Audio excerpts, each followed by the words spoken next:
दोस्तों, डीएम साहब ठेले वाला बनकर सड़क किनारे पानी पूरी बेच रहे थे। उसके बाद एक घूसखोर दरोगा आता है और हफ्ता मांगने लगता है। डीएम साहब से कहता है कि चलो हफ्ता निकालो। डीएम साहब कहते हैं कि किस बात का हफ्ता? तो दरोगा कहता है कि तुम यहां पर खड़े रहकर पानी पूरी बेच रहे हो, इसका हफ्ता तो तुमको मुझे देना ही पड़ेगा। सभी लोग देते हैं, तुम नए आए हो लगता है। तब डीएम साहब ने कहा कि कितना हफ्ता देना पड़ता है तुमको? तो दरोगा ने कहा, एक दिन का 100 देना पड़ता है। रोजाना तुमको अब 100 देना पड़ेगा यहां पर ठेला लगाने के लिए। इसके बाद डीएम साहब क्रोध में आकर दरोगा के साथ जो करते हैं उसको सुनकर आपके भी पैरों तले जमीन खिसक जाएगी। दोस्तों, आइए जानते हैं पूरी कहानी की सच्चाई इस वीडियो में। लेकिन वीडियो में आगे बढ़ने से पहले आप सभी से निवेदन है कि आप वीडियो को एक लाइक कर दीजिए और हमारे चैनल को सब्सक्राइब कर लीजिए। दोस्तों, दरअसल यह घटना है उत्तर प्रदेश के लखनऊ शहर की, जहां पर एक पानी पूरी बेचने वाले का लड़का दिन रात मेहनत करके पढ़ाई कर रहा था। उसका नाम था दीपक। दीपक के पिताजी पानी पूरी बेचकर अपने बेटे दीपक को अच्छे बड़े स्कूल में पढ़ाते थे। दीपक 10वीं कक्षा में पूरे उत्तर प्रदेश में टॉप करता है। लेकिन एक दिन उसके पिताजी कहते हैं कि दीपक बेटा, आज मेरे साथ तू पानी पूरी की दुकान पर चल, क्योंकि आज शहर में मेला लगा हुआ है और आज ग्राहक भी ज्यादा आएंगे, तो थोड़ी मेरी मदद करवा देना। तो दीपक खुशी खुशी अपने पिताजी का हाथ बंटाने उनके साथ पानी पूरी के ठेले पर चल देता है। दीपक के पिताजी मेहनत से पानी पूरी का ठेला अपने घर से बाजार तक धकेल कर ले जाते हैं। फिर बाजार जाकर रोड के किनारे अपने ठेले को लगाते हैं और एक एक चीज को अच्छे से व्यवस्थित जमाते हैं। दीपक भी उनकी अच्छे से मदद कर रहा था चीजों को जमाने में। फिर धीरे धीरे ग्राहकी शुरू होती है। लेकिन ग्राहकों के बीच में एक दरोगा साहब वहां पर आते हैं और वह दरोगा आकर दीपक के पिताजी से हफ्ता वसूली करने लगते हैं। दरोगा कहता है कि तुमने पिछले 7 दिनों से हफ्ता वसूली नहीं दी है, तुम्हें पूरे 7 दिन के साथ 100 देने होंगे। लेकिन दीपक के पिताजी के पास 100 नहीं होते हैं। उस समय दीपक के पिताजी कहते हैं कि मेरे पास अभी पैसा नहीं है, मैं तुम्हें कल दे दूंगा। तो दरोगा साहब गुस्सा हो जाते हैं और कहते हैं कि तुम्हारा ठेला उठाकर फेंक दूंगा अगर तुमने हफ्ता वसूली नहीं दी, तो मुझे अभी के अभी 100 दो। जयपाल यह सारी घटना अपनी आंखों से देख रहा था। जयपाल इतने में बीच में बोल पड़ता है कि तुम्हें काहे के पैसे दें? हम तो मेहनत करके कमा रहे हैं, तुम्हें काहे के पैसे दें?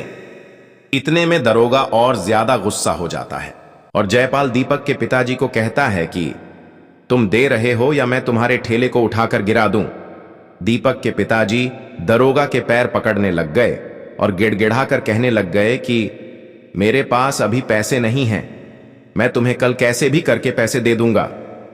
लेकिन दरोगा मानता कहां है।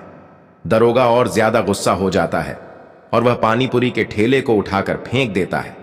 सारा सामान इधर उधर बिखर जाता है। सड़क पर सारा सामान अस्त व्यस्त हो जाता है। यह देखकर दीपक के पिताजी फूट फूट कर रोने लगते हैं और दीपक यह देखकर बहुत ज्यादा दुखी हो जाता है। इसके बाद एक दिल दहला देने वाला हादसा होता है। अपमान के बाद जब दीपक के पिताजी घर जाते और चुपचाप रात में सो जाते, जब अगली सुबह दीपक की मां अपने पति को उठाती है तो वह उठते नहीं है। तब दीपक वहां आता है। वह भी कोशिश करता है लेकिन वह नहीं उठते। तब दीपक एक डॉक्टर को दौड़ा दौड़ा जाकर बुलाकर लाता है। डॉक्टर चेक करते हैं और बताते हैं कि यह अब नहीं बचे, इनकी मृत्यु हो चुकी है, शायद इनको हार्ट अटैक आया होगा। यह सुन दीपक और उसकी मां पर दुखों का पहाड़ टूट जाता है। तब मन ही मन दीपक उस समय एक प्रतिज्ञा ले लेता है और यह बात ठान लेता है कि एक दिन वह भी बड़ा होकर एक बहुत बड़ा अफसर बनेगा और यह सारी हफ्ता वसूली बंद करवाएगा और अपने पिताजी की मौत का बदला लेगा। उसने अपने पिताजी का अपमान अपनी आंखों से देखा था। यह सारी घटना वह भूल नहीं पा रहा था। उसने अपने पिताजी को अपनी आंखों के सामने किसी के पांव पकड़ते हुए देखा था, किसी के सामने गिड़गिड़ाते हुए देखा था, उनकी आंखों से आंसू निकलते हुए देखा था। यह सारी घटनाएं उसकी आंखों में खटक रही थीं। अब उसने अपने मन में ही ठान लिया था। तब उसे पता चला कि जिले में अगर कोई सबसे ऊंचा पद होता है तो वह होता है डीएम का। डीएम के अंडर में सभी दरोगा आते हैं और सभी निचले पद के पुलिस वाले आते हैं। डीएम को एक अच्छा बड़ा बंगला मिलता है रहने के लिए, नौकर चाकर मिलते हैं। डीएम के पास पावर होती है कि वह किस दरोगा के साथ क्या करे, और जब यह सब कुछ जान लेता है तो दीपक मन में ठान लेता है कि अब वह डीएम ही बनेगा। इसके बाद वह और जानकारी हासिल करता है और तब से पता चलता है कि डीएम बनने के लिए यूपीएसएससी की परीक्षा देना पड़ती है, जो बहुत ज्यादा कठिन होती है। लेकिन दीपक के मन में दृढ़ निश्चय था और उसे अपने पिताजी के अपमान का बदला भी लेना था। इसके बाद दीपक की मां ने दीपक को पढ़ाई के लिए अपनी जमीन के टुकड़े टुकड़े को बेच दिया और कहा, अब तू पढ़ाई कर और अपने पिता का सपना पूरा कर। उसके बाद दीपक 12वीं में और ज्यादा नंबर लाकर पूरे उत्तर प्रदेश में वापस से टॉप करता है और अपनी कॉलेज की पढ़ाई के साथ साथ वह यूपीएसएससी की भी तैयारी करने लगता है। इधर जैसे ही उसका कॉलेज कंप्लीट होता है, उसके बाद वह अपनी आगे की पढ़ाई पूरी करने के लिए दिल्ली के मुखर्जी नगर जाता है, जहां पर वह यूपीएसएससी की तैयारी में जुट जाता है। उसका दृढ़ निश्चय इतना मजबूत था, उसके पिताजी के संघर्ष, उसके पिताजी के बलिदान दीपक को सब कुछ याद थे। दीपक आज भी इतने साल हो गए थे, फिर भी वह घटना भूल नहीं पा रहा था। उसके मन में एक दृढ़ निश्चय था, जिसके बलबूते वह एक एक करके अपनी तैयारियां पूरी कर रहा था। इसके बाद उसका पहला इम्तिहान आता है और वह यूपीएसएससी के पहले इम्तिहान में काफी अच्छे नंबर लाकर सिलेक्ट हो जाता है। इसके बाद और ज्यादा पढ़ाई करता है और अपने दूसरे इम्तिहान में भी काफी अच्छे नंबर से वह पास होता है। धीरे धीरे समय आगे बढ़ता है और वह तीसरी परीक्षा में भी काफी अच्छे नंबर लाकर टॉप करता है। और इसके बाद उसका आखिरी इम्तिहान होता है और वह डीएम बनने के बस केवल एक ही कदम से दूर रहता है। दोस्तों, आपको लग रहा होगा कि यह घटना कोई काल्पनिक होगी, लेकिन दोस्तों, इसके बारे में सारे प्रमाण भी हम आपको देने वाले हैं। इसकी सारी जानकारी हम आपको देंगे। यह घटना बिल्कुल सत्य घटना है। दोस्तों, यह घटना सुनकर आप भी हैरान रह जाएंगे कि कैसे एक गरीब घर का बेटा अपने पिता की बदनामी के बदले के लिए इतिहास रच देता है। आप सभी के सामने सारे प्रमाण दिए जाएंगे। दोस्तों, अगर आपको यह घटना पसंद आ रही है तो वीडियो को लाइक जरूर करें। यह कहानी काफी लोगों को प्रेरित करने वाली है। आज भी हमारे देश में कई सारे मध्यम वर्गीय और गरीब परिवार के बच्चे बड़े होकर कुछ बनना चाहते हैं। कोई आईपीएस बनना चाहता है, कोई आईएएस बनना चाहता है, कोई वकील बनना चाहता है, कोई इंजीनियर बनना चाहता है, लेकिन उनके पास पर्याप्त साधन नहीं हो पाते, पर्याप्त जानकारी नहीं मिल पाती, जिसके अभाव में वह अपने जीवन में कुछ हासिल नहीं कर पाते। दोस्तों, आज कई सारे छात्रों को तो यह भी नहीं पता है कि डीएम बनने के लिए क्या करना पड़ता है, एसपी बनने के लिए क्या करना पड़ता है। कई लोग 12वीं तक ऐसे ही पढ़ते रहते हैं और जब उनको कॉलेज में जाना होता है तो उनको पता ही नहीं होता है कि मैं आगे करूं तो क्या करूं, कौन सा विषय चुनूं जिससे मैं इंजीनियर बनूं, कौन सा विषय चुनूं जिससे मैं वकील बनूं, कौन सा विषय चुनूं जिससे मैं पुलिस की नौकरी कर सकूं। उनको जानकारी नहीं होती, लेकिन उनके अंदर काबिलियत पूरी होती है। तो दोस्तों, आगे की घटना के बारे में मैं जानकारी देता हूं। इसके बाद दीपक का इंटरव्यू होता है। जी हां, दीपक का इंटरव्यू होता है और वह बहुत ही अच्छा जाता है। इसके बाद जब रिजल्ट का समय आता है और जब लिस्ट निकलती है, तब उसका नाम सबसे ऊपर आता है। दोस्तों, जी हां, दीपक का नाम सबसे ऊपर आता है। यह देखकर वह गदगद हो जाता है। अब वह लगभग डीएम बन ही चुका था और कुछ ही दिनों के बाद उसकी ट्रेनिंग होने वाली थी और उसकी सबसे पहली पोस्टिंग होने वाली थी बतौर डीएम ऑफिसर बनकर, जो सबसे बड़ा ऑफिसर होता है, जिसके अंडर में सभी दरोगा और सभी पुलिसकर्मी कार्य करते हैं। पूरे जिले का सबसे बलशाली और सबसे असरदार ऑफिसर होता है डीएम ऑफिसर। यह उसके पिता की दर्दनाक मृत्यु का एक सबसे बड़ा बदला था। दोस्तों, अपने सामने अपने पिता की बदनामी और उनकी मृत्यु को देखकर दीपक काफी टूट चुका था। उस समय यही चीज उसे हमेशा याद रही, जिससे वह अपने लक्ष्य से भटक नहीं सका। कई लोग होते हैं जो पहले निश्चय कर लेते हैं लेकिन रास्ते में भटक जाते हैं। कुछ लोग पढ़ाई के लिए जाते तो हैं, लेकिन कोई लड़की के पीछे भटक जाता है, कोई प्यार के पीछे भटक जाता है, कोई गंदी आदतों के पीछे भटक जाता है, कोई नशे में भटक जाता है।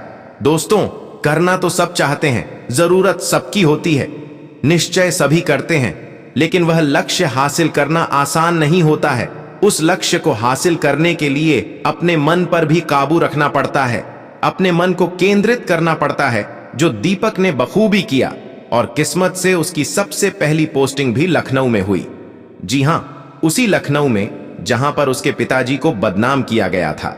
भरे बाजार में उसके पिताजी ने जिस दरोगा के तलवे चाटे थे, उसी लखनऊ में उसकी बतौर डीएम ऑफिसर पोस्टिंग हुई। दीपक की मां अपने बेटे को डीएम बनकर देखते हुए बहुत खुश थी, क्योंकि दीपक के पिताजी जाते जाते अपने बेटे से कह गए थे कि बेटा, अपने जीवन में इतना बड़ा व्यक्ति बन जाना, इतना बड़ा अधिकारी बन जाना कि एक दिन तू इस दरोगा के सारे घमंड को चकनाचूर कर सके। और आज वह दिन आ चुका था। लखनऊ में दीपक की डीएम के पद पर पोस्टिंग होती है। वहां पर उसको सभी चीजें बता दी जाती हैं। दीपक डीएम बनते ही अपने कार्यभार को संभालता है। अब सबसे पहले डीएम बनकर वह अपना एक काम करने जाता है। वह सभी दुकानदारों और ठेले वालों के पास जाकर उनसे बात करता है, उनसे उनके हाल पूछता है कि क्या आज भी वह हफ्ता वसूली दे रहे हैं। तभी उसे जानकारी मिलती है कि आज भी वही दरोगा जो 6 साल पहले यहां पर वसूली कर रहा था, आज भी वही दरोगा वसूली कर रहा है। रोजाना 100 रुपए हफ्ता वसूली के रूप में देना पड़ता है। दरोगा सप्ताह में एक बार आता है और पूरे सप्ताह का पैसा एक दुकान से लेकर जाता है। यह सुनकर डीएम साहब के अंदर बदले की भावना और ज्यादा खतरनाक रूप से जाग जाती है। इसके बाद डीएम साहब मन ही मन ठान लेते हैं कि अब दरोगा को रंगे हाथों पकड़ना है और उसका ऐसा हिसाब करना है जिसे वह और उसके जैसे कई सारे घूसखोर दरोगा हमेशा याद रखें। इसके बाद दीपक एक योजना बनाता है। उस योजना में डीएम दीपक अपना भेष बदलकर एक पानी पूरी का ठेला लगाकर वहीं रोड पर पहुंचता है, जहां पर करीब 6 साल पहले दीपक की आंखों के सामने उसके पिताजी का अपमान किया गया था। उस अपमान के चलते उनको हार्ट अटैक से अपनी जान गंवानी पड़ी थी। वहीं पर दीपक एक ठेला लगाकर पानी पूरी बेचने जाता है। आज दरोगा साहब हफ्ता वसूली के लिए आने वाले थे, क्योंकि आज रविवार का दिन था। दरोगा रविवार के दिन ही हफ्ता वसूली करता था। कुछ देर तक डीएम साहब पानी पूरी बना बनाकर ग्राहकों को खिला रहे थे। इसके बाद वहां पर वही दरोगा जो 6 साल पहले हफ्ता वसूली के लिए दीपक के पिताजी के पास आया था, वही दरोगा आज दीपक के सामने वापस आकर खड़ा हो गया। दरोगा ने कहा, लाओ हफ्ता दे दो। तब डीएम दीपक ने कहा, किस बात का हफ्ता? तब दरोगा कहता है, तुम यहां पर खड़े रहकर पानी पूरी का ठेला लगा रहे हो, रोजाना की हजारों रुपए की कमाई कर रहे हो, उसका हफ्ता तो तुमको देना पड़ेगा। तब दीपक कहता है, नहीं दूंगा, जो करना है कर लो। तब दरोगा कहता है, मैं तुम्हारा ठेला उठाकर फेंक दूंगा अगर तुमने हफ्ता नहीं दिया। तुम अनोखे हो क्या? यहां पर सभी हफ्ता देते हैं। तब दीपक कहता है, नहीं दूंगा, अगर फेंकना है तो फेंक कर दिखाओ, मैं भी देखता हूं तुम क्या करते हो। तब दरोगा को और ज्यादा गुस्सा आ जाता है। इतने में दरोगा पानीपुरी का ठेला पकड़कर उसे उल्टा करने ही वाला होता है कि दीपक दरोगा को एक जोरदार थप्पड़ जड़ देता है। डीएम दीपक के सहयोगी दरोगा को पकड़ लेते हैं। इसके बाद डीएम दीपक अपने असली भेष में आते हैं और कहते हैं, मुझे पहचाना? तब दरोगा समझ जाता है कि यह तो डीएम साहब हैं। दरोगा गिड़गिड़ाकर कहता है, मुझे माफ कर दो डीएम साहब, मैं आपको समझ नहीं पाया, मुझे माफ कर दो, आज के बाद मैं ऐसा काम नहीं करूंगा। इसके बाद डीएम दीपक कहता है, क्या तुम मुझे पहचानते हो? आज से 6 साल पहले इसी जगह पर तुमने मेरे पिताजी का ठेला गिराया था, उनको भरे बाजार में अपमानित किया था। तब दरोगा को वह घटना याद आ जाती है। दरोगा डीएम साहब के पैरों में गिड़गिड़ाकर माफी मांगने लगता है। तब दीपक को वह सारा सीन याद आता है 6 साल पहले का, जब उसके पिताजी गिड़गिड़ाकर दरोगा के पैरों में रो रहे थे। तब वह अपने पिताजी को याद करता है और उनसे मन ही मन कहता है, पिताजी आज आपका बदला पूरा हुआ। उसके बाद दरोगा को पूरे बाजार में घुमाया जाता है। दरोगा के मुंह पर कालिख पोती जाती है और पूरे बाजार में दरोगा का जुलूस निकाला जाता है। डीएम साहब आदेश देते हैं कि पूरे बाजार में इस दरोगा का जुलूस निकाला जाए और आज से कोई भी किसी भी दुकान वाले से वसूली नहीं करेगा। इस घटना के बाद डीएम दीपक सभी के दिलों पर राज करने लगते हैं। जो ठेले वाले और दुकानदार सालों से हफ्ता वसूली दे रहे थे, उनकी हफ्ता वसूली अब बंद हो चुकी थी। सभी की दुआएं डीएम दीपक को मिल रही थीं।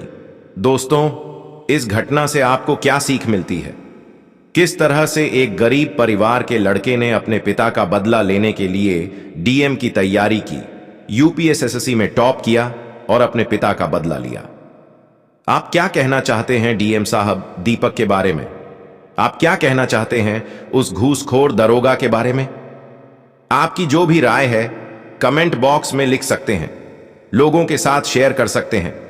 वीडियो अगर अच्छी लगी तो वीडियो को लाइक और चैनल को सब्सक्राइब जरूर करें ताकि हमें हौसला मिले और भी ऐसे अच्छे अच्छे वीडियो बनाने के लिए।